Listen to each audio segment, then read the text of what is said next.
DRG Kids. பிங்கியும் அவங்க அப்பா அம்மாவும் ராம் நகர்ல இருக்காங்க. பிங்கி ஸ்கூல்ல வேற ஹாலிடேஸ் நடந்துகிட்டு இருக்கு. அதனால அவ வீட்லயே இருக்கா. அம்மா ரொம்ப நல்ல வாசனை வந்துட்டு இருக்குமா. இன்னைக்கு என்ன பண்ணிருக்கீங்க? நான் உனக்காக லட்டு பண்ணிருக்கேம்மா. சீக்கிரமா வந்து சாப்பிடு.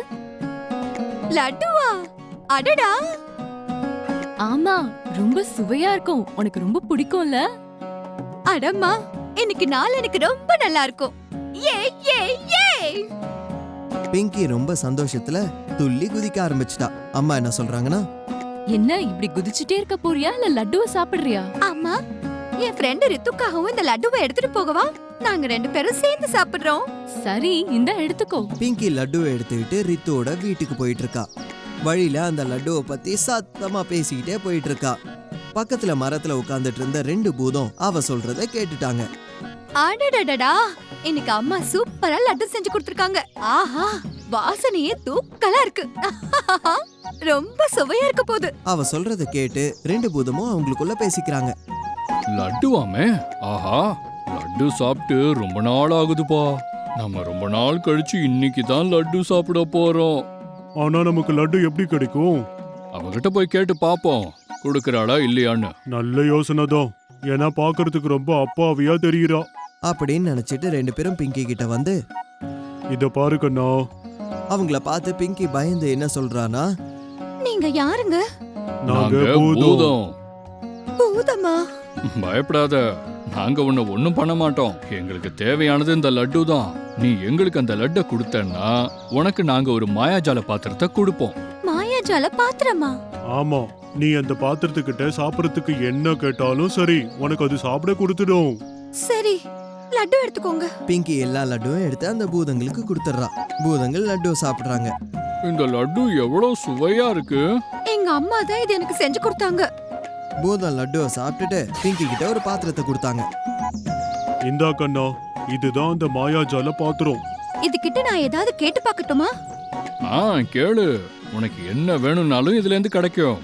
பிங்கி அந்த பாத்திரத்தை கையில எடுத்துக்கிட்டு என்ன கேக்குறானா, இங்க பாரு, எனக்கு இப்போ பாயாசம் வேணும். அவ சொன்ன உடனே அந்த பாத்திரம் பூரா பாயசம் வந்துருது. பிங்கி ரொம்ப சந்தோஷமா இருக்கா. அடடா, உண்மையிலேயே இது ரொம்ப நல்லா இருக்கு.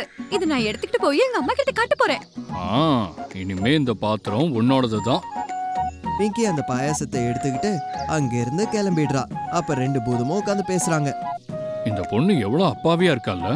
ஆமா, லட்டு எல்லாத்தையும் நமக்கே கொடுத்துட்டா. பிங்கி எதுக்காக இவ்ளோ சந்தோஷமா போயிட்டு இருக்கானா, அவளோட ஃப்ரெண்டுக்கு பாயாசத்தை எடுத்துட்டு போயிட்டு இருக்கா.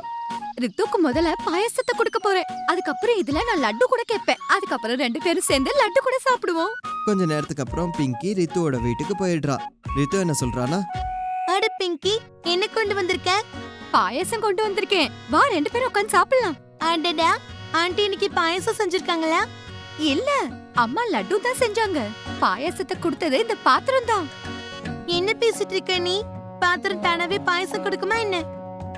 வா, முதல்ல உட்கார்ந்து சாப்பிடலாம். அதுக்கப்புறமா சொல்றேன். ரெண்டு பேரும் பாயசம் சாப்பிடுறாங்க. அதுக்கப்புறம் ரித்து என்ன சொல்றானா, பாயாசம் காலி ஆயிடுச்சு.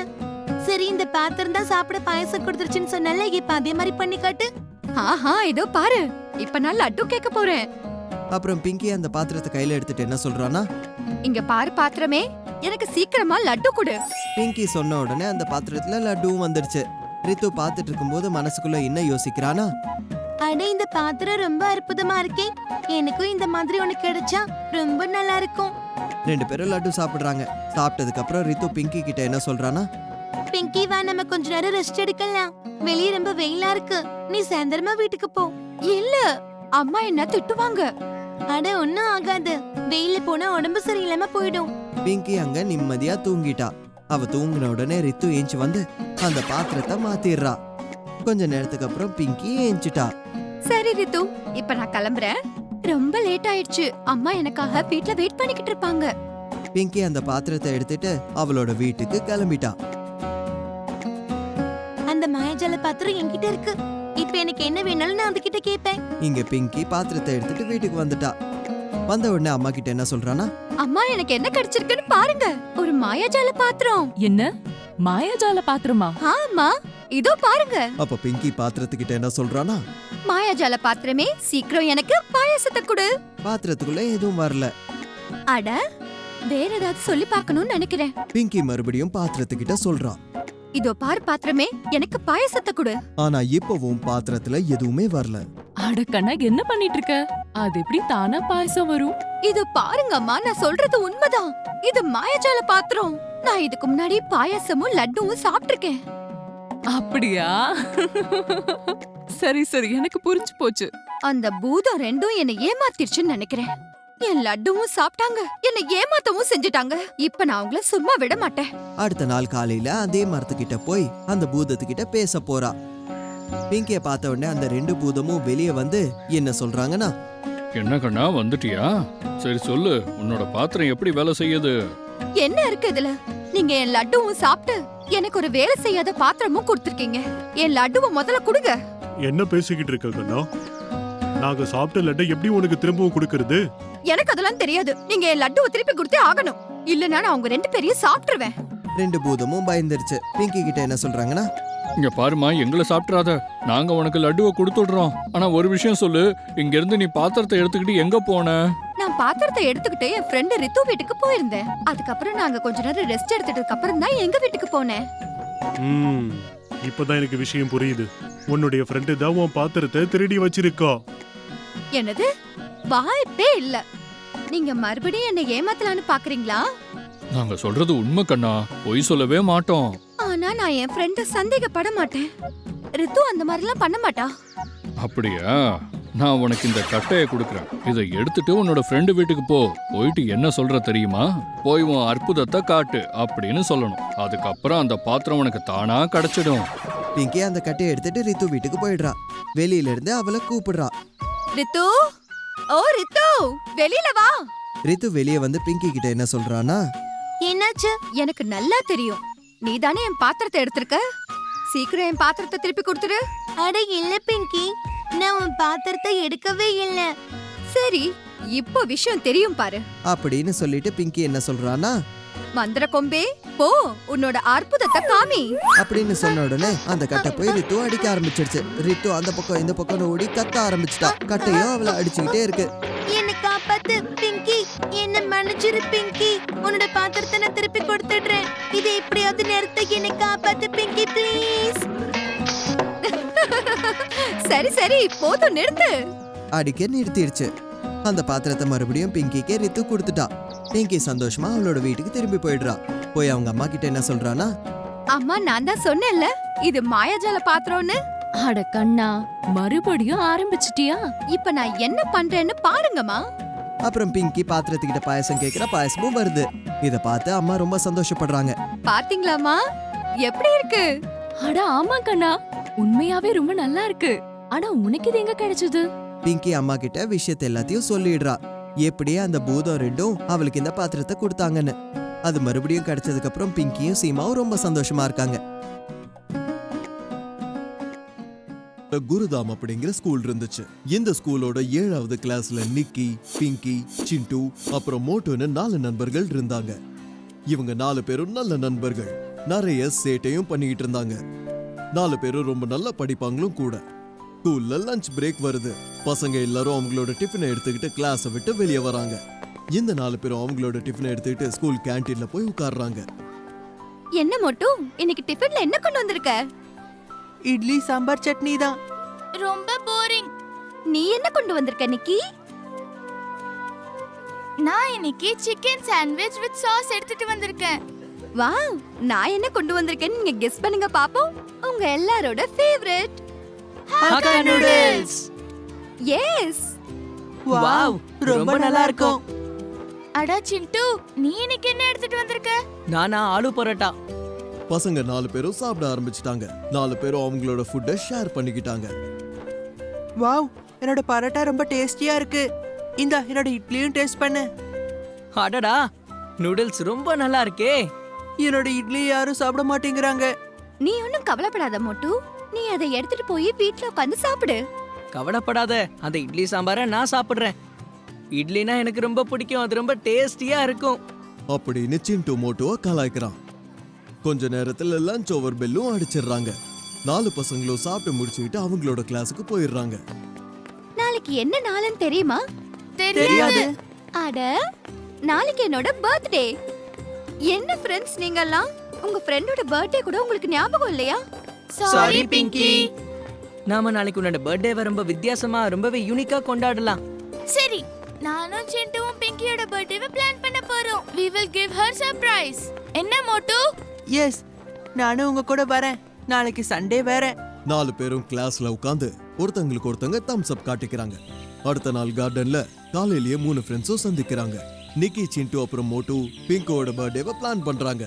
எனக்கு தெரிஞ்சு நம்ம ஒரு கேண்டீன்ல பர்த்டேவை செலிப்ரேட் பண்ணலாம்னு நினைக்கிறேன். இந்த ஐடியா வேலைக்காவாது. நிக்கி, நாம வேணா போட்ல உன்னோட பர்த்டேவை செலிப்ரேட் பண்ணலாமா? இல்ல நதியிலலாம் வேண்டவே வேண்டாம். எனக்கு நீச்சல் அடிக்கவும் வராது. அட மோட்டு, நீ ரொம்ப பெரிய பயந்தாங்கொலியா இருக்க. எனக்கு இன்னொரு இடம் தெரியும். என்ன இடம்? காளி மாதாவோட பழைய கோவில். அப்படியே ரொம்ப அமைதியா இருக்கும். அங்க யாரும் போக மாட்டாங்க. நம்ம சாப்பிடுறதுக்கும் குடிக்கிறதுக்கும் தேவையான பொருள் எல்லாத்தையும் எடுத்துட்டு போய் செலிப்ரேட் பண்ணிக்கலாம். அங்கதான் கேக் கட்டிங், அங்கதான் செலிப்ரேஷன். எப்படி இருக்கு என் பிளான்? சூப்பர் நிக்கி, உண்மையா நீ கலக்கிட்ட போ. பர்த்டேவும் நடக்கும், அப்படியே பிக்னிக்கும் நடக்கும். ஆனா அங்க நம்ம எப்படி போறோம்? அட, இதுல என்ன இருக்கு? நம்ம சைக்கிள்ஸ் எடுத்துட்டு போவோம். ஆனா நம்ம பிங்கிக்கு சொல்ல வேணாம். அவளுக்கு சர்ப்ரைஸ் கொடுக்கலாம். நாம 12 மணிக்கு கோயிலுக்கு கிளம்பலாம். ஆனா நம்ம எல்லாரும் எங்க மீட் பண்ண போறோம்? நாம எல்லாரும் கார்டன்ல 11:45க்கு தேவையான பொருட்களோட சந்திப்போம். மோட்டு, நீ விஷயத்தை பிங்கிக்கு இன்ஃபார்ம் பண்ணிடு. சரி நிக்கி பாஸ். ஆனா நம்ம சீக்ரெட் பர்த்டே செலிப்ரேஷனோட பேர் என்னன்னு சொல்லவே இல்லையே. இதோட பேர் என்னன்னா மிஷன் ஓல்ட் டெம்பிள். 3 பேரும் சேர்ந்து என்ன சொல்றாங்கன்னா, மிஷன் ஓல்ட் டெம்பிள். 11:45க்கு அவங்க சைக்கிள் எடுத்துக்கிட்டு நிக்கி, சிண்டு கார்டனுக்கு வந்துடுறாங்க. மோட்டு இன்னும் வரல. எப்பவும் அவன் லேட் ஆக்கிட்டே இருப்பான். அதோ அங்க வந்துட்டு இருக்கான். மோட்டு சைக்கிள் மேல இருந்து என்ன சொல்றான்னா, mission old temple. Yes, mission old temple. ஆனா பர்த்டே கேர்ல காணமே. அவ தானே முதல்ல வந்திருக்கணும். அப்ப பிங்கி அவளோட சைக்கிள்ல அங்க வரா. அவளை பார்த்து 3 பேரும் சத்தமா என்ன சொல்றாங்கன்னா, happy birthday to you. Happy birthday dear Pinki. Thank you friends. சரி, ஒரு விஷயம் சொல்லுங்க. நம்ம எல்லாரும் எங்க போறோம்? அதுதானே surprise. And don't ask.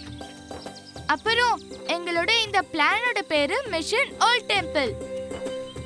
Mission old டெம்பிளா? ஆமா, மிஷன் ஓல்ட் டெம்பிள். வாங்க சீக்கிரம் கிளம்பலாம். Follow me. பசங்க 4 பேரும் கோயிலுக்கு கிளம்பிட்டாங்க. எல்லாரும் ஹெல்மெட் போட்டிருக்காங்க. கொஞ்ச நேரத்துக்கு அப்புறம் ஊரை தாண்டி அவங்க வெளியே போயிட்டாங்க. அடடா, நம்ம சிட்டில இருந்து வெளியே வந்துட்டோம். இங்க நிறைய கிரீன் ட்ரீஸ் இருக்கு பாத்தீங்களா? காலியான ரோட்ஸ், சுத்தி மரங்கள் இருக்கு. அங்கிருந்து கொஞ்சம் வழி மேல கீழன்னு போயிட்டு இருக்கு. கொஞ்ச நேரம் போனதுக்கு அப்புறம் நிக்கி எல்லாரையும் அங்க நிக்க சொல்றா. எல்லாரும் நின்னுடுறாங்க. அங்க எதிரில மலை மேல பார்க்கும்பொழுது ஒரு கோவில் தெரியுது. அங்க போறதுக்காக படிக்கட்டும் இருக்கு. அங்க ரோட்டுக்கு ஓரமா ஒரு சின்ன அறையும் கட்டியிருக்காங்க. 4 பேரும் அந்த அறையில அவங்களோட சைக்கிளை பார்க் பண்றாங்க. பேகும் கேக்க எடுத்துட்டு படிக்கட்டேறி போறாங்க. இங்க இருந்த சைக்கிளை யாரும் எடுக்க மாட்டாங்கல்ல? யாருக்காவது விஷயம் தெரிஞ்சாதானே? அப்பனா இதுதான் அந்த சர்ப்ரைஸா? ஆமா. ரொம்ப நல்லா இருக்கு. இந்த லொகேஷன் எனக்கு ரொம்ப பிடிச்சிருக்கு. அப்ப என் பர்த்டேவை இங்க தான் செலிப்ரேட் பண்ண போறோமா? குட். ஆமா, இங்கதான் பிங்கி பர்த்டே செலிப்ரேஷன் நடக்க போகுது. இன்னைக்கு பார்ட்டினா பார்ட்டி தான். 4 பேரும் படிக்கட்டேறி வந்து அங்க இருக்கிற பெரிய மரத்துக்கு கீழே அவங்களோட பொருள் எல்லாத்தையும் எடுத்து வச்சிடுறாங்க. தண்ணி, கோல்ட் ட்ரிங்க், கேக்ஸ், அப்புறம் ஸ்நாக்ஸ். அப்ப திடீர்னு யாரோ பேசுற குரல் கேக்குது. இவங்களுக்கு அந்த குரல் கோயிலுக்கு பின்னாடி இருந்து கேக்குது. இங்க யாரோ இருக்காங்க போல இருக்கு. எனக்கு ஏதோ கேக்குது. ஆமா, எனக்கும் கேக்குது. கத்தாதீங்க. கோயிலுக்கு பின்னாடி யாரும் இருக்காங்க போல இருக்கு. என்ன புது பிரச்சனை இது? எனக்கு ரொம்ப பயமா இருக்கு. பயப்படாத, நாங்க இருக்கோம்ல. நாம போய் அந்த மரத்துக்கு பின்னாடி ஒளிஞ்சுக்கலாம். 4 பேரும் மரத்துக்கு பின்னாடி ஒளிஞ்சுக்கிட்டு பாக்குறாங்க. சிண்டு டெலிஸ்கோப் வச்சு பாக்குறான். எல்லாருக்கும் என்ன நடக்குதுன்னு சொல்றான். அங்க 3 பேர் இருக்காங்க. பார்க்கிறதுக்கு தீவிரவாதிகள் மாதிரி இருக்காங்க. ஒருத்தர அவங்க அங்க கட்டி போட்டு வச்சிருக்காங்க. அவங்க கிட்ட நிறைய ஆயுதங்களும் இருக்கு, பாம்ஸும் இருக்கு. ராத்திரி 9 மணிக்கு ரயில்வே ஸ்டேஷன் அட்டாக் பண்ண போறோம். எல்லாரும் தயாரா இருங்க. ஓ மை காட், இவங்க எல்லாருமே தீவிரவாதிங்க. இன்னைக்கு ராத்திரி 9 மணிக்கு ரயில்வே ஸ்டேஷன்ல பாம்பு வைக்க போறாங்க. இதுல நம்மளால என்ன பண்ண முடியும் சிண்டு? அடடா, நம்மளோட பிளான் எல்லாம் ஃப்ளாப் ஆயிடுச்சு. நாம ஏன் போலீஸ்க்கு இன்ஃபார்ம் பண்ணக்கூடாது? நான் இவங்கள பத்தி நியூஸ்ல கூட கேள்விப்பட்டிருக்கேன். எதுக்கு தேவையில்லாம போலீஸ் கிட்ட எல்லாம் போய்கிட்டு? உங்களுக்கு தெரியுமா, ரயில்வே ஸ்டேஷன்ல பாம்பு வெடிச்சா ஆயிரக்கணக்கான மக்கள் இறந்துருவாங்க. அப்படி நடக்க நாம விடக்கூடாது. பிங்கி, நாம அவங்கள காப்பாத்தணும். ஆனா போலீஸ்க்கு எப்படி இன்ஃபார்ம் பண்ண போறோம்? நம்ம கிட்ட போன் கூட கிடையாதுல்ல. நம்ம உயிருக்கும் இது ஆபத்தான விஷயம். டோன்ட் வரி, என்கிட்ட போன் இருக்கு. வீட்ல இருந்து வரும்போது அம்மா எனக்கு கொடுத்து அனுப்புனாங்க. Yes, Mission Old Temple. மோட்டு, போனை நிக்கிக்கு கொடுத்துரு. நிக்கி, நீ போலீஸ்க்கு எல்லா இன்ஃபர்மேஷனும் கொடுத்துரு. லொகேஷனையும் ஷேர் பண்ணிடு. அந்த செவருக்கு பின்னாடி போய் ஃபோன் பண்ணு. நாங்க 3 பேரும் இங்க இருப்போம். சரி. நிக்கி அந்த செவருக்கு பின்னாடி போய் ஃபோன் பண்றா. போலீஸ்க்கு எல்லா இன்ஃபர்மேஷனும் கொடுத்துட்டா. அங்க நிக்கி கிட்ட போலீஸ் பேசிக்கிட்டு இருக்காங்க. இந்த பக்கம் தீவிரவாதிங்க ஒரு பாக்ஸ்ல பாம்பு வச்சிட்டு இருக்காங்க. போலீஸ் ஜீப் அந்த பழைய கோயிலை நோக்கி கிளம்பிடுச்சு. நிக்கி கால் பேசி முடிச்சிட்டு 3 பேர்கிட்ட வந்துடுறா. போலீஸ் இன்னும் கொஞ்ச நேரத்துல இங்க வந்துருவாங்க. அவங்க வர வரைக்கும் நம்மள இங்கேயே ஒளிஞ்சிருக்க சொன்னாங்க. சூப்பர் நிக்கி, நீ போனை சைலண்ட் மோட்ல போட்டுரு. தீவிரவாதிங்க இன்னும் பேசிக்கிட்டு இருக்காங்க. இன்னைக்கு ரயில்வே ஸ்டேஷன்ல பாம்பு வைக்க போறோம். நாளைக்கு மார்க்கெட்ல பாம்பு வச்சிடலாம். நாளான்னைக்கு மால். எங்கெல்லாம் கிரவுடு வருதோ அங்கெல்லாம் நம்ம பாம்பு வச்சிடலாம். அட கடவுளே, ரொம்ப மோசமானவங்களா இருக்காங்களே. கொஞ்ச நேரத்துல அங்க போலீஸ்காரங்க வந்து என்ன சொல்றாங்கன்னா, போலீஸ் உங்களை எல்லா பக்கமும் சரவுண்ட் பண்ணிட்டாங்க. இப்ப நீங்களா வந்து எங்க கிட்ட சரண் அடைஞ்சிருங்க, இல்லனா உங்க உயிருக்கே ஆபத்தா முடியும். 3 தீவிரவாதிகளும் வந்து போலீஸ் கிட்ட சரணடைஞ்சிடுறாங்க. அதுக்குள்ள 4 பசங்களும் வெளியே வந்துடுறாங்க. போலீஸ் ஆபீசர் பசங்க கிட்ட போய் என்ன சொல்றாருன்னா, சூப்பர் பசங்களா, இன்னைக்கு நீங்க தைரியமா இருந்ததுனால எத்தனையோ பசங்களை காப்பாத்த முடிஞ்சது.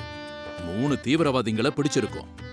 இவ்வளவு தைரியமா இருந்ததுக்கு அரசாங்கம் உங்களுக்கு கண்டிப்பா ஒரு பெரிய பரிசை கொடுக்கும். Mission Old Temple, sir. 4 பசங்களும் சேர்ந்து இத சொல்றாங்க. ஜெய் ஹிந்த் சார். எத்தனையோ ஆண்டுகளுக்கு முன்பு ரத்தன்கட் ராஜ்யத்துல சித்திரசேன்னு ஒரு சிலை செய்றவர் இருந்தாரு. அவர் செஞ்ச சிலை எல்லாமே அப்படியே உண்மையானது மாதிரியே இருக்கும்.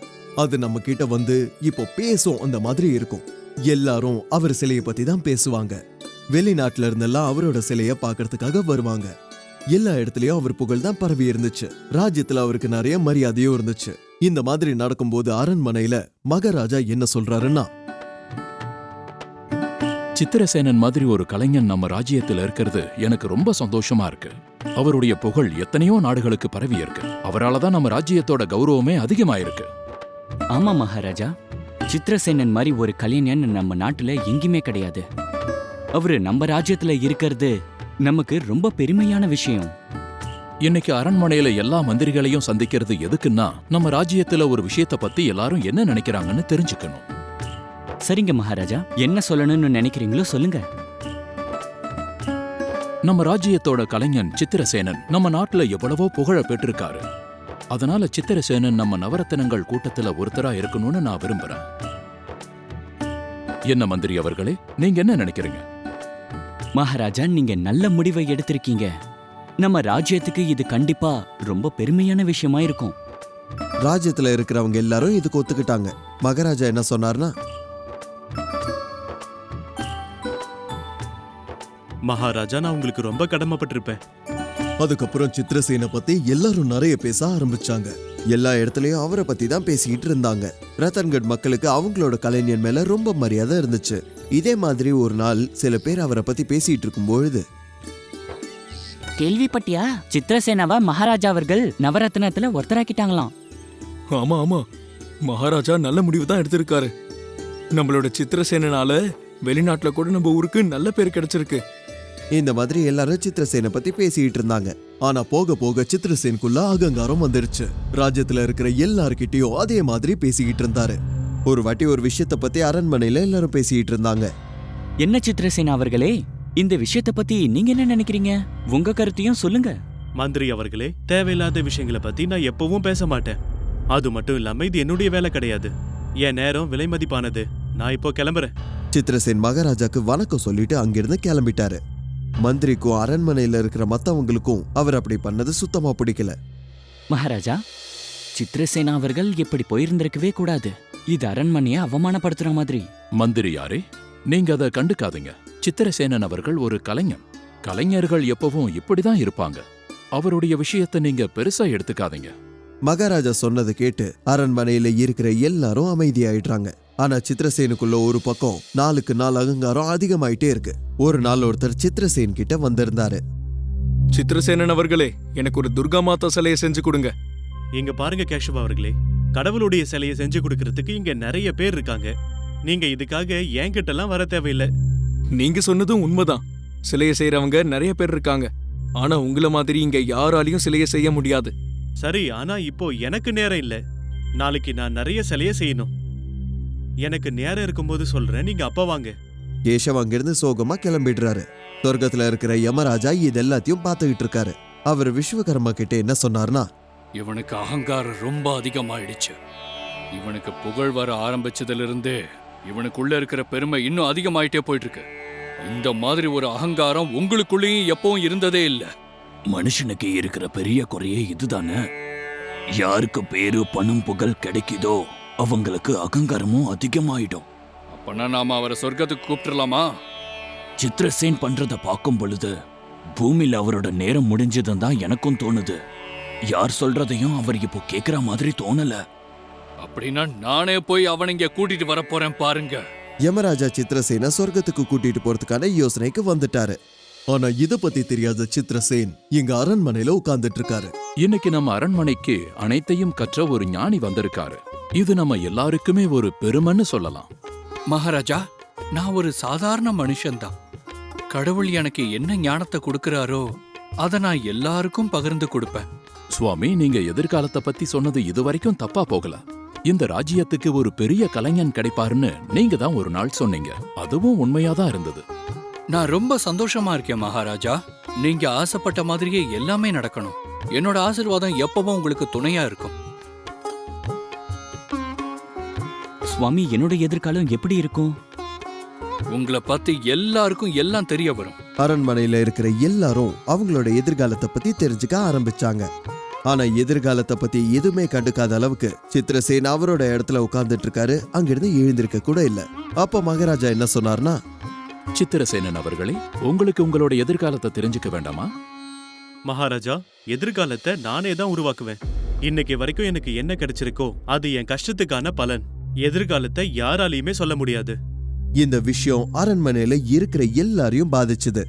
ஆனா சுவாமி சிரிச்சுக்கிட்டே என்ன சொன்னாருன்னா, நீங்க சொல்றது உண்மையான விஷயம்தான். உங்க எதிர்காலத்தை உங்களால தான் உருவாக்க முடியும். ஆனா அந்த எதிர்காலத்துல என்ன நடக்க போகுதுங்கிற விஷயம் உங்களுக்கு தெரியுமா? தெரியுமே. எதிர்காலத்துல எனக்கு இன்னும் நிறைய புகழ் கிடைக்கும். வெளிநாட்டுல எல்லாம் என்ன பத்தி தான் பேசுவாங்க. பணமும் புகழ் வந்து கொட்டு கொட்டுன்னு கொட்ட போகுது. வெளிநாட்டுல எல்லாம் உங்களை பத்தி இன்னைக்கும் பேசிக்கிட்டு இருக்காங்க. அதே மாதிரி பணமும் புகழும் உங்ககிட்ட நிறைய இருக்கு. ஆனா உங்களுக்கு தெரியாத ஒரு விஷயத்த என்னால உங்களுக்கு சொல்ல முடியும். எனக்கு தெரியாது அப்படி ஒரு விஷயமா? சரி, என்ன சொல்ல போறீங்க? என்கிட்ட வந்து சொல்லுங்க, வாங்க. அத சொல்றதுக்கு முதல்ல உங்க கையில இருக்கிற ரேகையை பார்த்தாதான் முடியும். சித்திரசேனன் அவர்களே, நீங்க சுவாமி கிட்ட உங்களோட கைகளை காட்டுங்க. மகாராஜா சொன்னதை சித்திரசேன் கேட்டாரு. அவரோட கைய சுவாமிக்கு காட்டினாரு. அப்ப அந்த சுவாமி என்ன சொன்னாருன்னா, இப்படி நடக்க கூடாது. என்னாச்சு சுவாமி? எதுக்காக அப்படி சொன்னீங்க? மகாராஜா, நான் என்ன பாத்துக்கிட்டு இருக்கேன்னா, இன்னிலிருந்து என்ன 21வது நாள்ல இவர் இறந்துருவாரு. இது கேட்ட உடனே எல்லாரும் அமைதியாயிடுறாங்க. நீங்க என்ன சொல்றீங்க சுவாமி? நான் சொல்றது உண்மைதான் மகாராஜா. இன்னிலிருந்து 21வது நாள் நடுராத்திரியில அவரோட மரணம் நடக்க போகுது. இது கேட்ட உடனே சித்திரசேன் பதட்டப்பட ஆரம்பிச்சிடறாரு. ஆனா அவரோட அகங்காரத்துல, நீங்க சொல்றத நான் கேட்க மாட்டேன். நான் இப்போ ரொம்ப ஆரோக்கியமா இருக்கேன். இந்த மாதிரிலாம் எப்படி நடக்கும்? உங்களோட ரேகையில என்ன இருக்கோ அதைத்தான் நான் சொன்னேன் சொல்லிட்டு சுவாமி கிளம்பிட்டாரு. நாட்களும் கடந்துகிட்டே போகுது. ஆனா இன்னொரு பக்கம் சித்திரசேன் மனசுல பயமும் அதிகமாயிட்டே இருக்கு. யமராஜாவையே ஏமாத்தலான்னு அவர் ஒரு யோசனையை பண்ணாரு. என்ன சொர்க்கத்துக்கு கூட்டிட்டு போறது அவ்வளவு சுலபம் இல்ல. நான் தான் சித்திரசேன். என்னுடைய எதிர்காலத்தை நான் தான் எழுதுவேன். இப்படி நினைச்சுக்கிட்டு அவரை மாதிரியே 9 சிலைகளை செஞ்சாரு. 21வது நாள் அந்த சிலைகள்ல ஒருத்தரா இவரு இருந்தாரு. எல்லாமே பார்க்கவும் ஒரே மாதிரி இருந்துச்சு. இதுல உண்மையான சித்திரசேனை கண்டுபிடிக்கிறது ரொம்பவே கடினமான விஷயம். இப்போ நான் இந்த சிலைகளுக்கு நடுவுல நிம்மதியா தூங்குறேன். யமராஜா வந்து இந்த சிலைகளை ஒண்ண எனக்கு பதிலா கூட்டிட்டு போயிடுவாரு அப்படின்னு நினைச்சிட்டு சித்திரசேன் தூங்கிடுறாரு. அவர் கூட்டிட்டு போக யமராஜா வந்து ஒரே மாதிரி 10 சித்திரசேன் தூங்குறத பார்த்து ஆச்சரியமாகறாரு. என்னது இது? 10 சித்திரசேனா? இவங்கள உண்மையான சித்திரசேன் யாரு? இது இப்ப ரொம்ப பெரிய பிரச்சனையாச்சு. நான் தப்பான சித்திரசேனை கூட்டிட்டு போயிட்டேன்னா கண்டிப்பா ரொம்ப கஷ்டமாயிடும். யமராஜா கொஞ்ச நேரம் யோசிச்சதுக்கு அப்புறம் திடீர்னு ஒரு யோசனை வந்து என்ன சொல்றாருன்னா, என்னை ஏமாத்துறதுக்காக நீ ரொம்பவே நல்ல திட்டம் போட்டிருக்க சித்திரசேன். ஆனா உன்னோட சிலைகள்ல நீ ஒரு தப்பு பண்ணிருக்க. அந்த தப்பு என்னன்னு நான் கண்டுபிடிச்சிருக்கேன். தப்புங்கிற அந்த வார்த்தையை கேட்ட உடனே சித்திரசேன் எழுந்திரிச்சு உட்கார்ந்துட்டாரு. ஏன்னா அவர் செஞ்ச சிலையில குறை இருக்குன்னு சொன்னா ஏத்துக்கவே முடியல. அப்ப அவர் என்ன சொன்னாருன்னா, என்ன தப்பு இருக்குதுல? சித்திரசேன், கண்டிப்பா உன்னோட அகங்காரம் தான் உன்னை ஒரு நாள் அழிக்க போகுது. இன்னைக்கு நீ அதே தான் பண்ணிருக்க. நீ மட்டும் எதிர்க்கலனா உண்மையான சித்திரசேன் யாருன்னு என்னால கண்டுபிடிச்சிருக்கவே முடியாது. உன்னோட அகங்காரத்தினாலதான் நீ இப்ப சாக போற. இப்ப நீ என் கூட கிளம்பு. அதுக்கப்புறம் யமராஜா சித்திரசேனை கூட்டிட்டு கிளம்பிட்டாரு. அதனாலதான் எப்பவும் அகங்காரம் நல்லதில்லைன்னு சொல்லுவாங்க. ரத்தனும் அவனோட குடும்பமும் பசுவோட பாலை வித்து அவங்களோட குடும்பத்தை பாத்துக்கிறாங்க. ஒரு நாள் அந்த பசு மாடு இறந்துடுது. வருமானம் இல்லாம அவங்க வீட்டு நிலைமை சாப்பாடு கூட கஷ்டமாயிடுச்சு. ஆனா அப்போ அவங்க ஒரு ஏழை பாட்டிக்கு அவங்க கிட்ட இருந்த சாப்பாடை தானம் பண்ணிடுறாங்க. அதுக்கப்புறம் அவங்களோட தலையெழுத்தே மாறிடுது. மாதவ்பூர் அப்படிங்கிற ஒரு ஊர்ல ரத்தன் அவரோட மனைவி கீதா அப்புறம் மகள் மீத்தோட வாழ்ந்துட்டு இருந்தாரு. அவங்க கிட்ட ஒரு பசு இருந்துச்சு. அதோட பாலை வித்து வர வருமானத்துல வாழ்ந்துட்டு இருந்தாங்க. கீதா, நான் போய் பால் வித்துட்டு வரேன். இன்னைக்கு பசு ரொம்ப கம்மியா பால் கொடுத்துருக்கு. எவ்வளவு காசு கிடைக்க போகுதுன்னு பாப்போம். பரவாயில்லங்க, எவ்வளவு கிடைக்குதோ அதை வச்சு நம்ம தேவைகளை செஞ்சுக்கலாம். ரத்தன் பாலை விக்கிறதுக்காக கிளம்பிட்டாரு. மீத்து ஒரு பக்கம் ஸ்கூலுக்கு போறதுக்காக ரெடி ஆயிட்டு இருக்கா.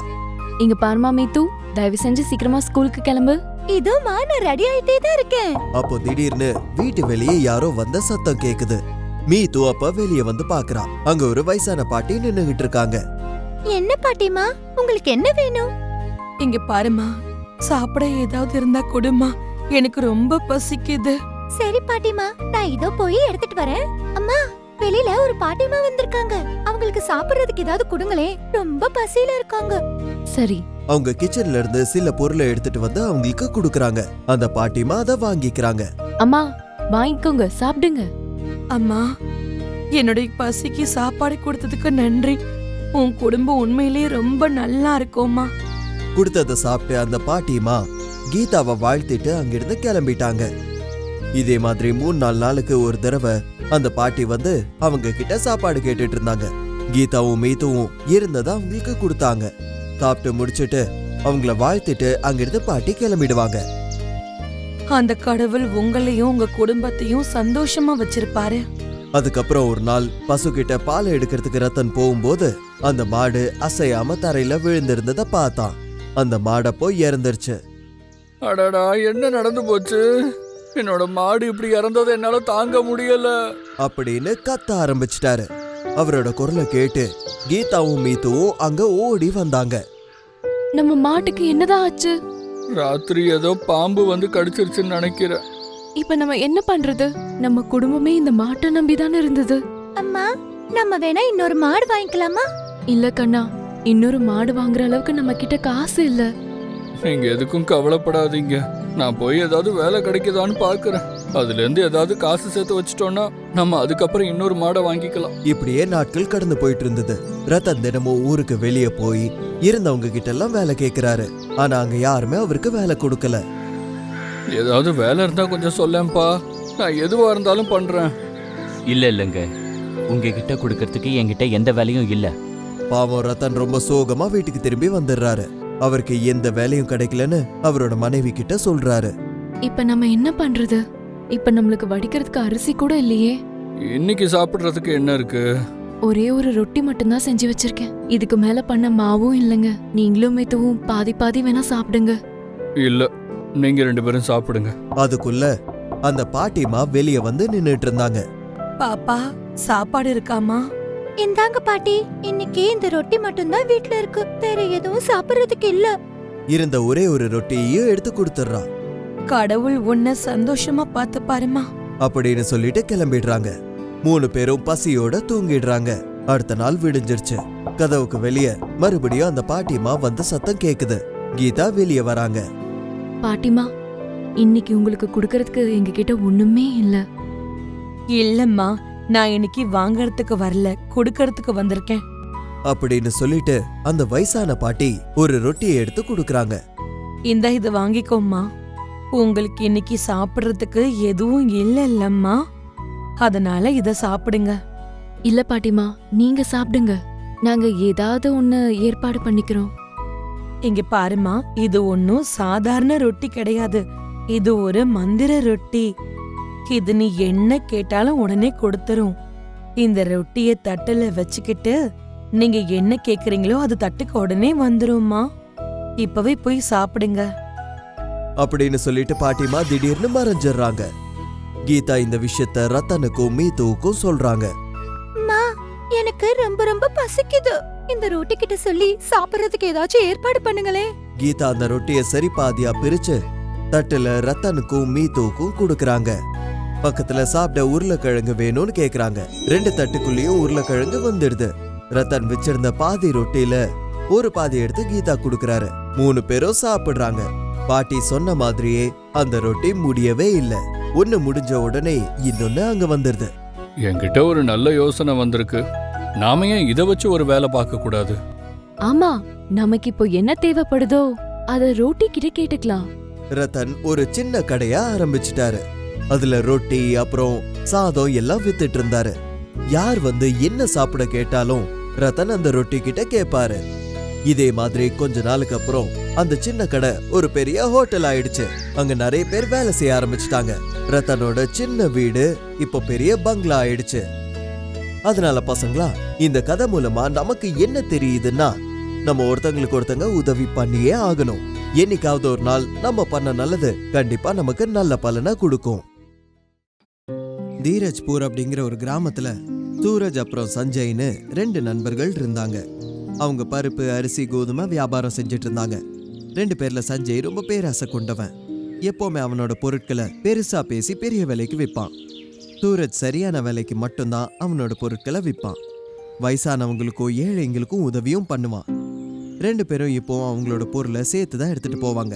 ஆனா சூரஜ் அதிகமா பொருளை வித்துருவான். ஆனா சஞ்சயால அவ்வளவு விற்க முடியாது. அரிசி, பருப்பு வாங்க வாங்க. இன்னைக்கு பருப்பு விலை எவ்வளோன்னு சொல்லுங்கண்ணே. 3 பொற்காசு. விலை ரொம்ப அதிகமா சொல்றீங்களே. அப்ப நீ வாங்காத, இங்க இருந்து கிளம்பு. அந்த பக்கம் சூரஜ் கிட்ட எல்லாரும் கூட்டமா நின்னுட்டு இருந்தாங்க. இந்தாங்க, வாங்க, நான் எல்லாருக்கும் கொடுக்கறேன். நீ இவ்ளோ கம்மி விலையில பருப்பை வித்துக்கிட்டு இருக்கியே, மத்தவங்க எல்லாரும் 3 பொற்காசுக்கு விக்கிறாங்க. நீ என்ன 2 பொற்காசுக்கு விக்கிற? நானும் ஒருவேளை 3 பொற்காசுக்கே வித்தா நீங்க வந்து என்கிட்ட வாங்கிக்க மாட்டீங்கல்ல.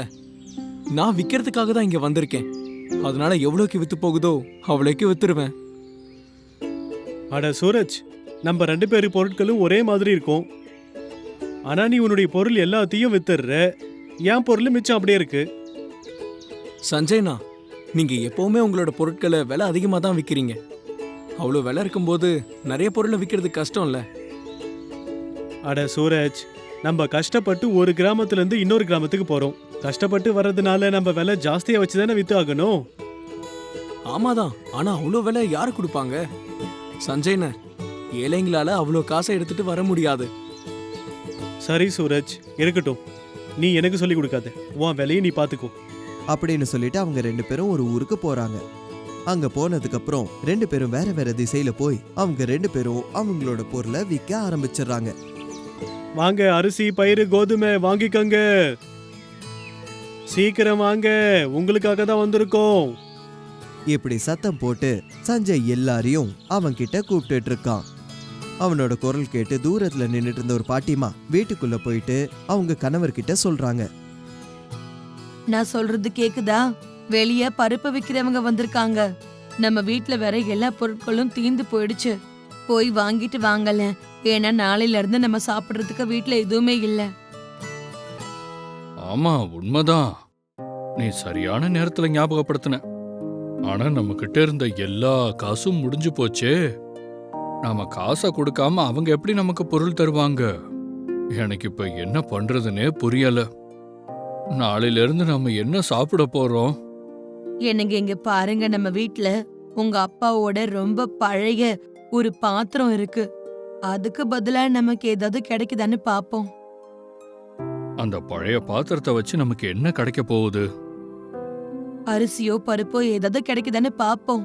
அதுக்குள்ள நம்ம மகனும் நகரத்துல இருந்து வந்துருவான்ல. கொஞ்ச நாளைக்கு நம்ம சாப்பிட ஏதாவது கிடைச்சா போதும். நம்ம பையன் வர வரைக்கும் காத்துட்டு இருக்கலாம். சரி சரி, நாம போய் அவங்கிட்ட பேசி பாப்போம் வா. தாத்தா அவங்க வீட்டு முன்னாடி இருந்து போயிட்டு இருந்த சஞ்சய கூப்பிடுறாரு.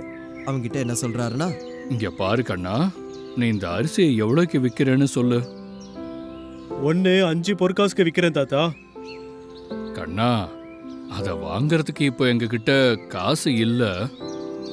ஆனா எங்ககிட்ட அதுக்கு பதிலா ஒரு பழைய பாத்திரம் இருக்கு. அதை வச்சு உன்னால எங்களுக்கு கொஞ்சம் அரிசி மட்டும் தர முடியுமாப்பா? இந்த உதவிக்கு நாங்க ரொம்ப நன்றி கடன் பட்டிருப்போம். சஞ்சய் அந்த பழைய பாத்திரத்தை பார்த்துட்டு என்ன சொல்றான்னா, இங்க பாருங்க தாத்தா, இதுக்கெல்லாம் ஒரு கைப்பிடி அளவு கூட அரிசி கொடுக்க முடியாது. இந்த பாத்திரம் ரொம்ப பழசா இருக்கு. இதெல்லாம் எனக்கு சுத்தமா உதவாது. இருந்தாலும் ஒரு தடவை பாக்குறேன், கொடுங்க. சஞ்சய் அந்த பாத்திரத்தை இன்னும் கிட்ட எடுத்து பார்க்கும்போதுதான் அந்த பாத்திரம் தங்க பாத்திரம் அப்படிங்கிறது சஞ்சய்க்கு தெரிய வருது. மனசுக்குள்ள பயங்கர பேராசை வந்துருச்சு. இதனால அவன் ரொம்ப பணக்காரன் ஆயிடுவான்னு நினைச்சான்.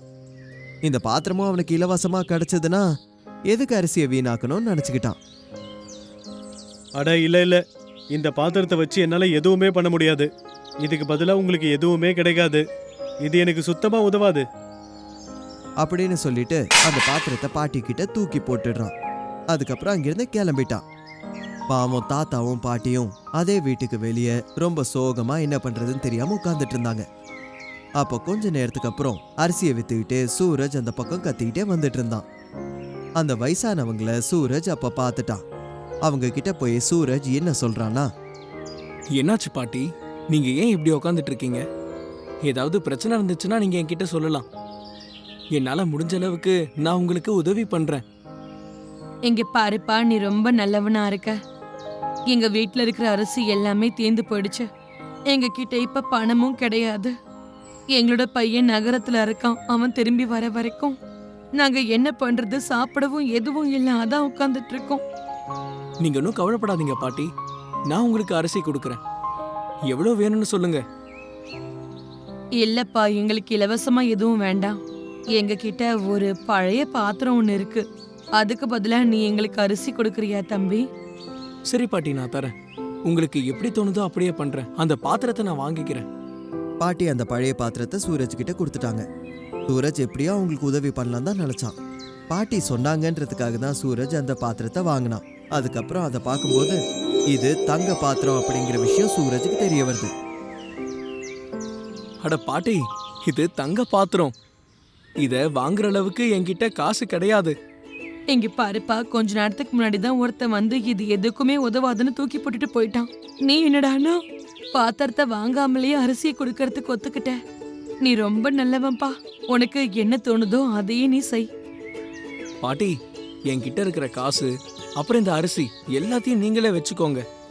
நான் வீட்டுக்கு போகிறதுக்காக கொஞ்சமா காசு எடுத்துக்கிறேன்.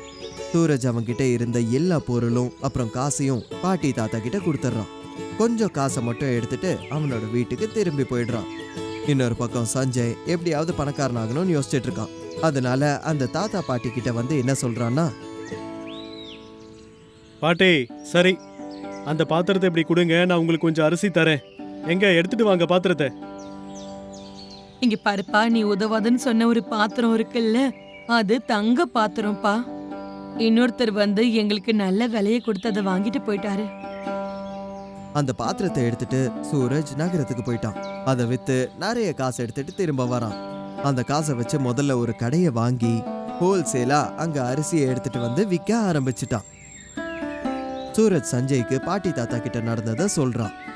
சஞ்சய்க்கு அவன் மேல ரொம்ப கோபம் வந்துச்சு. ஏன்னா அவன் வாழ்க்கையில ஒரு பெரிய அதிர்ஷ்டத்தை அவன் இழந்திருக்கான். சஞ்சய் அங்கிருந்து கிளம்பி போயிடுறான். சூரஜ் அவனோட கடையை பார்த்துக்க ஆரம்பிச்சான். கொஞ்ச நாளுக்கு அப்புறம் தாத்தா பாட்டிய சந்திக்க போறான். பாட்டி, பாட்டி எங்க இருக்கீங்க? யாருப்பா வந்திருக்கிறது? இருங்க ஒரு நிமிஷம் வரேன். அட நீயாப்பா? ஆமாம் பாட்டி, நானே தான். உங்களை சந்திக்கிறதுக்காக தான் வந்தேன். சில பொருட்களையும் எடுத்துட்டு வந்திருக்கேன். ஆனா இதெல்லாம் இல்ல பாட்டி, இதுக்கு நீங்க காசெல்லாம் தர வேண்டிய அவசியம் இல்ல. இதை நான் உங்களுக்கு இலவசமா தான் கொடுக்க வந்திருக்கேன். அது நீ எங்களுக்கு காசு கொடுத்துட்டு போனல, அதை வச்சு நாங்க இன்னும் நல்லா வாழ்ந்துட்டு இருக்கோம். இன்னும் எங்களுக்கு அதிக அரிசிலாம் தேவைப்படாது. பாட்டி, நீங்க கொடுத்த தங்க பாத்திரத்துக்கு பதிலா இதெல்லாம் ஒண்ணுமே கிடையாது. நான் சொந்தமா ஒரு கடையை ஆரம்பிச்சிட்டேன். பெரிய வீடு வாங்கிட்டேன், வண்டி வாங்கிட்டேன். எல்லாமே உங்க 2 பேரால தான் நடந்துச்சு. நான் இந்த உலகத்துல எத்தனை நாள் இருக்கேனோ அது வரைக்கும் உங்களுக்கு எல்லா மாசமே அரிசி கொடுக்குறேன். அதுக்கப்புறம் உங்களுக்கு வேற ஏதாவது தேவைப்பட்டுச்சுன்னா கண்டிப்பா அந்த உதவி நான் உங்களுக்காக பண்றேன். நீ எப்பவும் நல்லா இருக்கணும்பா. நீ எங்களுக்கு நிறைய உதவி பண்ணிருக்க. கடவுள் உன்னை எப்பவும் நல்லபடியா பார்த்துப்பாரு. சூரஜோட பேரும் புகழும் ஊருக்குள்ள ரொம்ப அதிகமாயிடுது. அவரை மாதிரி ஒரு நல்ல மனசு கொண்ட வியாபாரி வந்ததுனால ஊர்க்காரங்களும் சந்தோஷப்படுறாங்க. நிறைய பேர் அவர்கிட்ட கடனா அரிசி எடுத்துட்டு போவாங்க. அந்த கடனை அவங்க எப்பவும் தீக்கவும் மாட்டாங்க. காசு கம்மியா இருந்தாலும் அதிகமா இருந்தாலும் எல்லாருக்கும் அரிசி கொடுத்துட்டு இருந்தான். ஊர் மக்கள் சில பேர் சூரஜோட கடைக்கு அவனை சந்திக்க வந்திருந்தாங்க. என்னாச்சு? நீங்க எல்லாரும் ஒண்ணா ஏன் வந்திருக்கீங்க? சூரஜ் கண்ணா, நாங்க ஊர்க்காரங்கெல்லாம் சேர்ந்து என்ன முடிவு பண்ணிருக்கோம்னா, இந்த தடவை ஊர் தலைவரா உன்னையே தேர்ந்தெடுக்கலான்னு.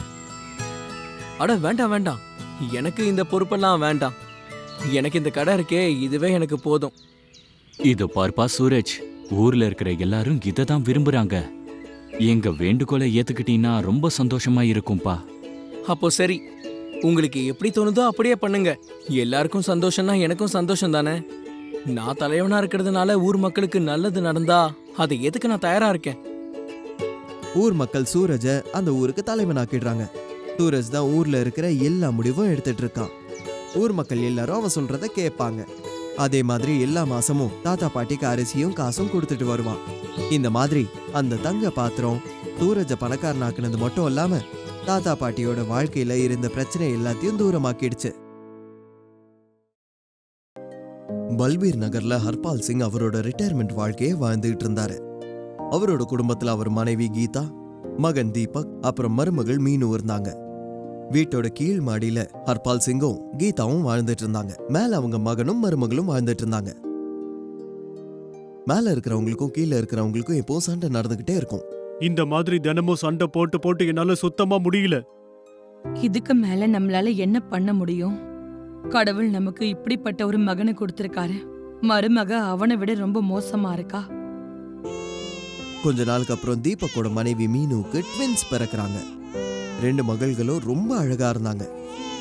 ஆனா மீனு என்ன சொல்றாங்கன்னா, அவங்களோட 2 பெண்கள்ல ஒருத்தவங்களோட முகம் கீழே இருக்கிறவங்க முகம் மாதிரியே இருக்குன்னு.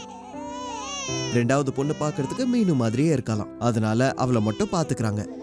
அவங்கள மாதிரி இல்லைன்னு நினைச்ச அந்த மகளை கீதா கூட்டிட்டு வந்து வளர்க்குறாங்க. அவளோட பேரு தேவிகா. பாட்டி எப்பவும் அவங்களோட பேத்தி தேவிகாவை ரொம்ப நல்லா பாத்துப்பாங்க. அங்க 2வது பொண்ணோட பேரு வேதிகான்னு வச்சிருக்காங்க. அவ அவங்க அம்மா மீனு கிட்ட இருக்கா. மீனு, மீனு இங்க பாருமா, நான் சொல்றத கொஞ்சம் கேளு. சீக்கிரம் சொல்லுங்க, என்ன வேணும் உங்களுக்கு? என்கிட்ட அவ்வளவு நேரம்லாம் இல்ல. இங்க பாரு மீனு, தேவிகாக்கு மட்டும் பால் கொடு. நான் உன்னை கெஞ்சி கேட்டுக்கிறேம்மா. அவளும் உன்னோட பொண்ணு தானே. அவளை மட்டும் எதுக்கு நீ இப்படி தனியா வச்சிருக்க? நான்லாம் அவளுக்கு பால் கொடுக்கறதா இல்ல.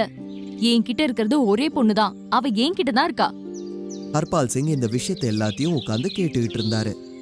அப்போ மேல பார்த்து மீனு கிட்ட என்ன சொன்னாருன்னா, மருமகளே, அப்படிலாம் பேசக்கூடாதுமா. நீங்க கொஞ்சம் சும்மா இருங்க. இதுக்கு மேல என்கிட்ட பேசுனீங்கன்னா அப்புறம் நல்லா இருக்காது. இப்படி சொல்லிட்டு மீனு ரூம்குள்ள போயிடுறாங்க. தேவிகா ஒரு பக்கம் பசியில பாட்டி கிட்ட அழுதுட்டே இருக்கா. பாட்டி அவளை கூட்டிட்டு வந்து தாத்தா பக்கத்துல உட்கார்றாங்க. இங்க பாரு கீதா, மகாபாரதத்துல நான் கேள்விப்பட்டது. குந்தி கர்ணனை கொண்டு போய் நதியில விட்டுட்டு வரும்போது அப்ப அங்க ஒருத்தர் வந்து அந்த குழந்தைய தான் வீட்டுக்கு எடுத்துட்டு போயிடுறாராம். அவருடைய மனைவி ராதாவுக்கு பசங்கன்னு யாருமே இல்ல. அதனால கர்ணனை அவங்க ரொம்ப நல்லாவே பாத்துக்கிட்டாங்க. தலையெழுத்து ரொம்ப பெரிய விஷயமா. ஒருத்தவங்கள ஒரு இடத்துல இருந்து காப்பாத்துறவங்க தான் கண்டிப்பா ஒரு பெரிய ஆளா இருப்பாங்க. நீங்க சொல்றதும் சரிதான். நம்ம தேவிகாக்காக அந்த கடவுள் கண்டிப்பா ஏதாவது ஒரு நல்லது பண்ணுவாரு. சாயந்தரம் தீபக் சில பொருட்களை வாங்கிட்டு வீட்டுக்கு வராரு. அப்படியே படிக்கட்டு ஏறி மேல போயிடுறாரு. அவரோட அப்பா அவரை கூப்பிடுறாரு. தீபக் அண்ணா, இங்க கொஞ்சம் வாயேன். உன்கிட்ட ஒரு முக்கியமான விஷயம் பேச வேண்டியது இருக்கு. அப்போ மேல இருந்த மீனு கத்தி பேசுறாங்க. என்ன பேச போறாருன்னு எனக்கு நல்லா தெரியும். என்ன பத்தி அவரு திட்ட போறாரு, அவ்வளவுதானே? என்னாச்சு சொல்லுங்கப்பா, எனக்கு அவ்வளோ நேரம்லாம் இல்லை. கண்ணா, நான் சொல்றது கேளு. நீ கொஞ்சம் தேவிகாவையும் பாத்துக்கோ. உன்னோட குரல் கேக்குறப்பெல்லாம் அவ பாசத்துக்காக ஏங்குறது என்னால பார்க்க முடியுது. இதை சொல்றதுக்கா கூப்பிட்டீங்க? எதுக்கு தேவையில்லாம அவங்க கிட்ட நேரத்தை வேஸ்ட் பண்ணிட்டு இருக்கீங்க? சீக்கிரம் மேல வாங்க, வெளிய வேற போக வேண்டியது இருக்கு. இதோ வரேன். இப்படி சில வருஷம் கடந்து போச்சு. 2 குழந்தைங்களும் கொஞ்சம் பெரியவங்களாயிடுறாங்க. தேவிகா பாட்டிய அம்மான்னு கூப்பிட ஆரம்பிச்சிட்டா. அவளால பாட்டி இல்லாம ஒரு நிமிஷம் கூட இருக்க முடியாது. சில நேரத்துல எப்பயாவது தாத்தா அவளை திட்டினாருன்னா அவங்க அம்மாவை கூட்டிட்டு வந்து அவங்க தாத்தா மேலேயே கம்ப்ளைண்ட் பண்ணுவா. அம்மா பாருங்க அம்மா. சரிடா கண்ணா, சரி. என் குழந்தைய யாரும் எதுவும் சொல்லக்கூடாது, சரியா? ஒரு நாள் தீபக்கும் மீனுவும் பேசிக்கிறாங்க. இங்க பாருங்க, என்னால ரொம்ப நாளா இந்த வீட்ல இருக்க முடியாது. ஒண்ணு என்ன எங்கேயாவது கூட்டிட்டு போயிடுங்க, இல்ல கீழே இருக்கிறவங்கள மாத்தி விட்டுருங்க. ரொம்ப லேட் பண்ணிட்டே இருந்தீங்கன்னா நான் ஃபேன்ல தூக்கு மாட்டிப்பேன். நீங்க அப்புறம் அந்த வயசானவங்களோட தனியா இருக்க வேண்டியதுதான். நான் என்னதான் பண்ணுவேன்? கீழே இருக்கிறவங்க தான் ஒரு மாதிரி பேசுறாங்கன்னா நீயும் வந்து என்ன பயமுறுத்திக்கிட்டு இருக்க. என்னால இங்கேயும் பேச முடியல, அங்கேயும் பேச முடியல. சரி, அதெல்லாத்தையும் விடுங்க. ஒரு விஷயம் சொல்லுங்க. குழந்தைங்கள அடாப்ட் பண்ணி பாரு செடா சார்னு ஒருத்தர். அவர்கிட்ட தேவிகா பத்தி பேசுனீங்களா இல்லையா? பேசியிருக்கேன். எவ்வளோன்னு சொல்றாரு? அவரால் மிஞ்சி போனா 5 லட்ச ரூபா தான் தர முடியுங்கிறாரு. 3-4 நாள்ல பேப்பர்ஸ் ரெடி ஆயிடும். சரி இருக்கட்டும், 5 லட்சம் வரதே போதும். ஆனா ஒருவேளை தேவிகாவோட பாட்டியும் தாத்தாவும் இதுக்கு ஒத்துக்கலன்னா? அப்படி இப்படி ஒத்துக்காம போவாங்க. நம்ம குழந்தையாச்சே, நாம என்ன வேணாலும் பண்ணலாம். நடுல கேள்வி கேட்கறதுக்கு அவங்க யாரு? கேள்வியை கேட்டா காலை உடைச்சிருவேன். நீங்க சீக்கிரம் பேப்பர்ஸ் ரெடி பண்ணுங்க. பாட்டி கீதா தேவிகாவை குளிப்பாட்டிட்டு இருக்காங்க. தேவிகா டப்ல உட்காந்து குளிச்சிட்டு இருக்கா. அப்ப தீபக் அவ முன்னாடி நடந்து போறாரு. தேவிகா 2-3 தடவை அப்பா அப்பான்னு சொல்றா. ஆனா அவர் எதுவும் பேசவே இல்லை. அப்ப பாட்டி என்ன சொல்றாங்கன்னா, இங்க பாருப்பா, ஒரு முறையாவது தேவிகா கிட்ட பேசுப்பா. உன் குழந்தைய இந்த அளவுக்கு வெறுக்க கூடாது. இங்க பாருங்கம்மா, எனக்கு நிறைய வேலை இருக்கு அப்படின்னு சொல்லிட்டு தீபக் கிளம்பிட்டாரு. கீதா தேவிகாவை குளிப்பாட்டும் போது அவகிட்ட பேசுறாங்க. பாப்பா, அம்மா எங்க இருக்காங்க? குட்டி வேதிகா எங்க இருக்கா? மேல. உங்களை அதிகமா பாசமா பாத்துக்கிறது யாரு?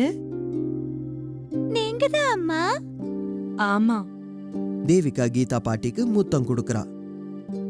சரிம்மா, எந்திரிச்சு ட்ரெஸ் போட்டுக்கோ. ரொம்ப நேரம் தண்ணில இருந்தா உடம்பு முடியாம போயிடும். கீதா தேவிகாக்கு டவலை சுத்தி ரூமுக்குள்ள கூட்டிட்டு போறாங்க. தேவிகாவை விற்க போறாங்கங்கிற விஷயம் கீதாக்கு தெரிஞ்சு போச்சு.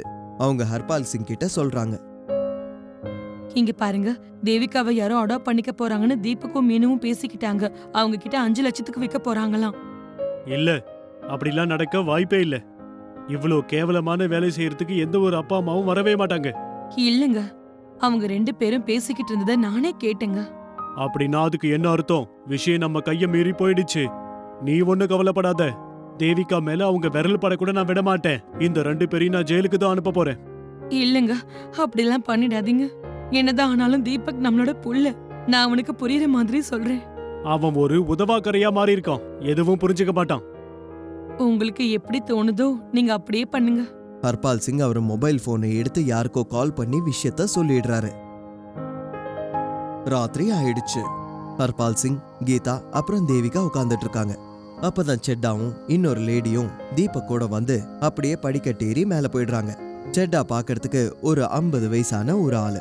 அவரோட கையில பணம் பை ஒன்னு இருக்கு. தேவிகாவை வாங்கிட்டு போறதுக்காக வந்தவங்க இவங்க தான் நினைக்கிறேன். நீ ஒன்னும் கவலைப்படாத.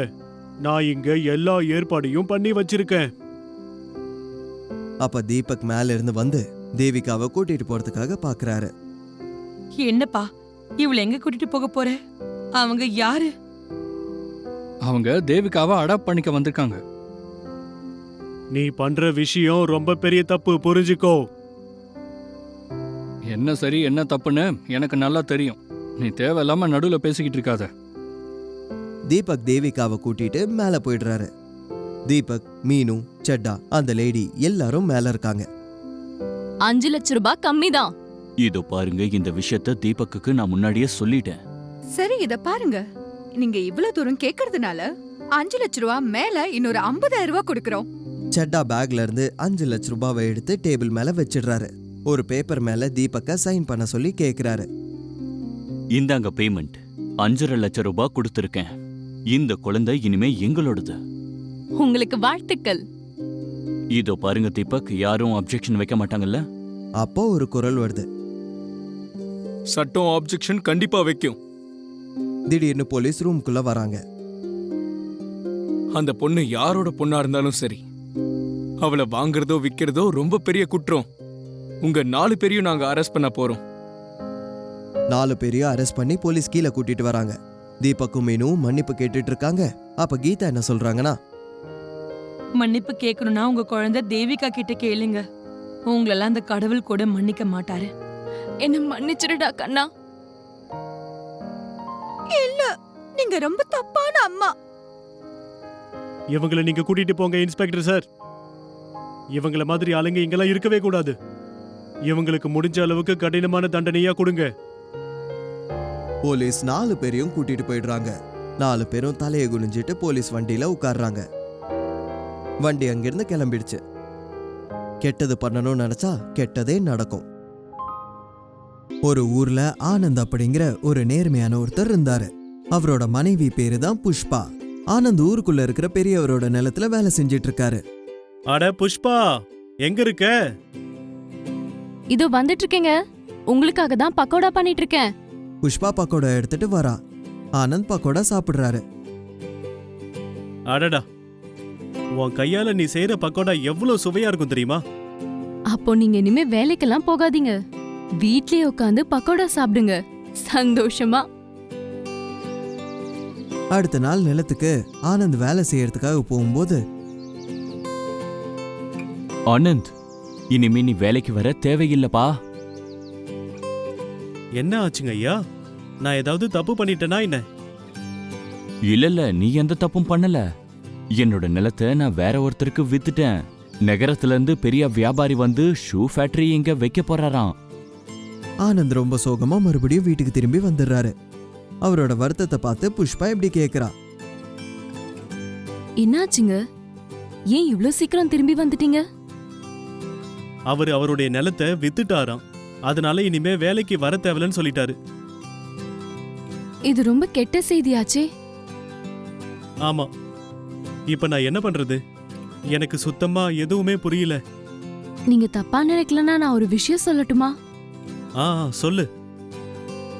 நான் பக்கோடா ரொம்ப நல்லா செய்வேன் நீங்க எப்பவும் சொல்வீங்கல்ல. நாமே பக்கோடாவை விற்க ஆரம்பிக்க கூடாது? என்ன பேசிக்கிட்டு இருக்க? நீ வேலை செய்ய போறியா? நாம 2 பேரும் சேர்ந்து வேலை செய்யலாம்.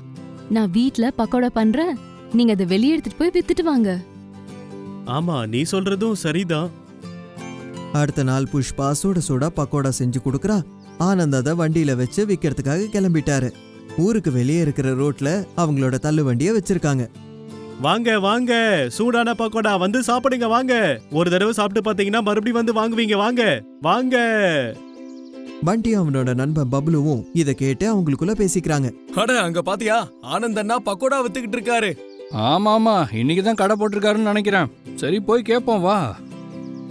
2 பேரும் ஆனந்த் கிட்ட வராங்க. ஆனந்த் அண்ணே, என்ன பக்கோடா விக்கிறீங்களா?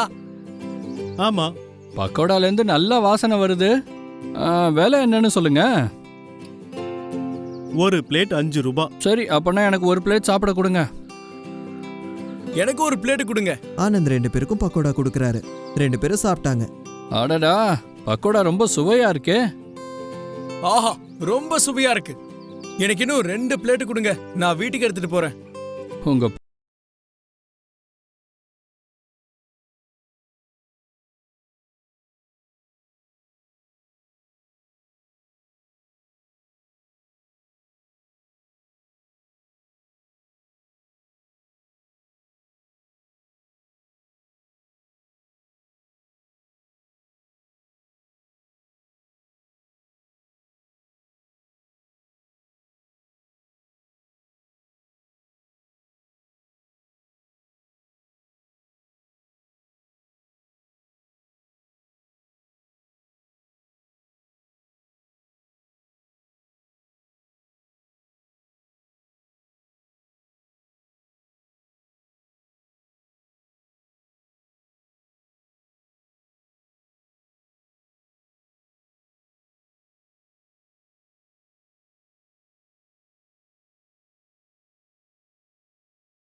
நாளையில இருந்து இன்னும் நிறைய பக்கோடாவை செஞ்சு கொடு. கண்டிப்பா நான் இன்னும் நிறைய பக்கோடா செஞ்சு கொடுக்கறேன். அதே மாதிரி பக்கோடா செய்யும் போது ஞாபகம் வச்சுக்கோ, நம்ம சுவையை பத்தி எல்லாரும் பேசணும். அப்படி மட்டும் நடந்தா நம்மளோட எல்லா பிரச்சனையும் தீந்துரும். அடுத்த நாள் அங்க வந்து ஆனந்த் பக்கோடா வித்துட்டு இருக்கும்போது லல்லன் அவரோட வண்டியை எடுத்துட்டு வராரு. சுட சுட பக்கோடாவோட ஸ்பெஷல் சட்னி ஃப்ரீயா கொடுக்கறேன். வாங்க வாங்க, சட்னியை தொட்டுக்கிட்டு பக்கோடாவை சாப்பிடுங்க. பண்டியும் பப்ளியும் மட்டும் இல்லாம இன்னும் நிறைய பேர் வந்து ஆனந்தோட பக்கோடா சாப்பிட்டுக்கிட்டு இருக்காங்க. அவங்க லல்லன் சொன்னதை கேக்குறாங்க. அடடா, பக்கோடாவோட சேர்த்து சட்னியுமா? ரொம்ப நல்ல விஷயம் தான். பக்கோடா சட்னியோட கிடைக்குது. வாங்க, இன்னைக்கு நம்ம அங்க போய் பக்கோடா சாப்பிடுவோம். கஸ்டமர் எல்லாருமே லல்லனோட வண்டி கிட்ட போயிடுறாங்க. அவரோட பக்கோடா சாப்பிட ஆரம்பிச்சிட்டாங்க. ஆஹா, சூப்பர்! இது உண்மையாவே ரொம்ப சுவையா இருக்கு. ஆமாமா, சுவையா இல்லாம இருக்குமா பின்ன? சட்னில மருந்து கலந்துல வச்சிருக்கேன். ஆனந்த் பாவம் பார்த்துக்கிட்டே இருக்காரு. அவரோட கடைக்கு யாரும் வரல. சாயந்தரம் வீடு திரும்புறாரு.